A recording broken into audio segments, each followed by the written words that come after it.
They say love doesn't care about your bank account.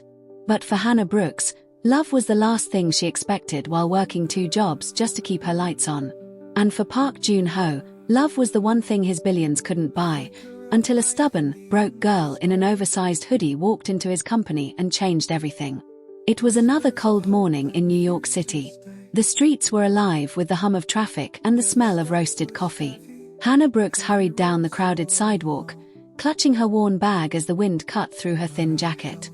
She was late again. Inside the small cafe on 7th Avenue, the morning rush was already in full swing. Steam hissed from the espresso machine. Customers barked orders over the counter. Hannah burst through the door, tying her apron on the way. "I'm so sorry. The train got stuck again," she said, breathless. Her manager frowned. "You said that yesterday, Hannah. You're lucky I need you here." She forced a smile. She couldn't afford to lose this job. Rent was due, and her second shift as a night cleaner barely covered her bills. Still, she held on to a quiet dream. One day, she'd design clothes that carried stories, not price tags. Across town, in a tower of glass and steel, Park Joon-ho stared out his office window. He had everything: wealth, power, and a reputation as the ice prince of fashion. But behind that polished exterior, he felt nothing. He'd come from Seoul to expand his luxury brand, PJK Atelier, to the United States. His employees feared him, his competitors envied him, but Joon-ho himself felt empty. That morning, frustration simmered in his voice. "This collection is lifeless," he said in Korean. "Fire the new designer." His assistant hesitated. "Sir, she just started." He cut her off. Then she should have started better. Needing a break, he did something unusual. He left the office for coffee. And that's when fate brought him to Hannah's cafe. The bell above the door chimed softly. Hannah looked up and froze. The man who walked in didn't belong in this place.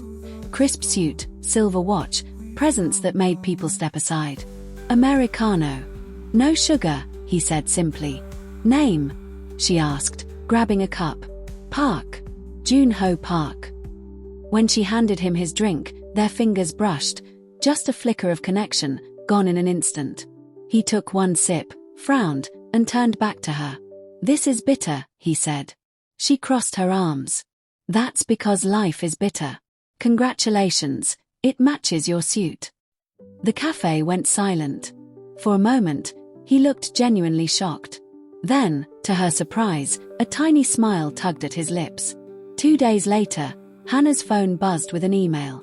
"Dear Ms. Brooks," it read, "you are invited to an interview at PJK Atelier for the position of Junior Design Assistant.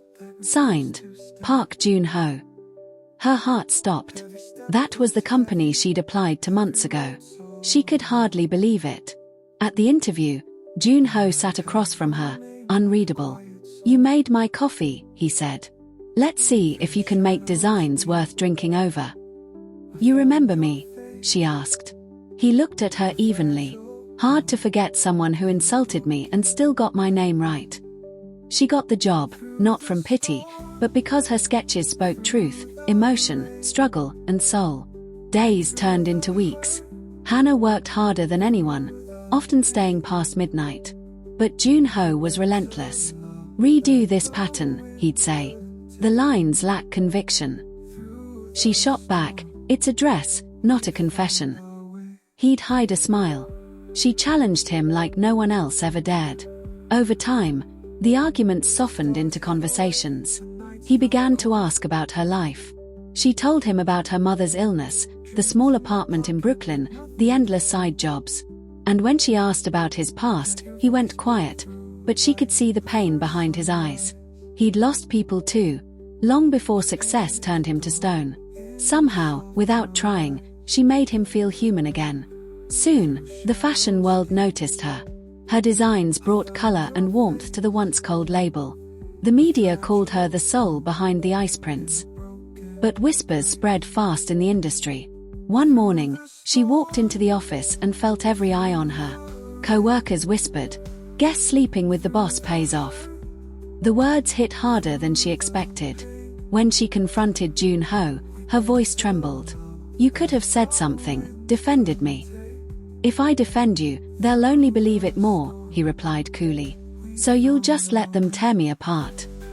He finally snapped. You think I don't care? I'm trying to protect you. She stared at him, hurt. Then maybe stop pretending you don't feel anything. Silence. And before he could say another word, she walked away. 4 days, she didn't return. The office felt empty without her laughter. Jihoon buried himself in work, but every sketch reminded him of her touch, her spark. Meanwhile, Hannah went back to the cafe, wiping tables with a hollow smile. Every time the bell above the door rang, she hoped it would be him. It never was. Until one night. The rain was falling hard. The cafe lights flickered as she prepared to close. Then the door opened, and there he was, drenched, breathless. You really quit over a rumor? He asked. No, she said quietly. I quit because I was falling for someone who couldn't choose between pride and love. He stepped closer, voice raw.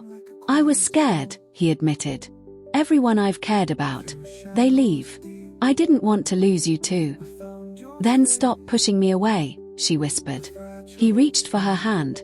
She didn't pull back. I don't care about the rumors, or the company, he said softly. All I want is you. And before she could answer, he kissed her, gentle, trembling, like the rain itself was holding its breath. For the first time, the ice prince melted. Months passed. Together, they built something new, a fashion line called Soul and Silk, inspired by Hannah's story. She became creative director. He managed the business side. Their love became their greatest creation.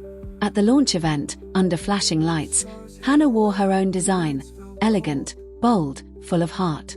Remember when you said my lines lacked conviction? She teased. Jihoon smiled. I was wrong. They led me straight to you.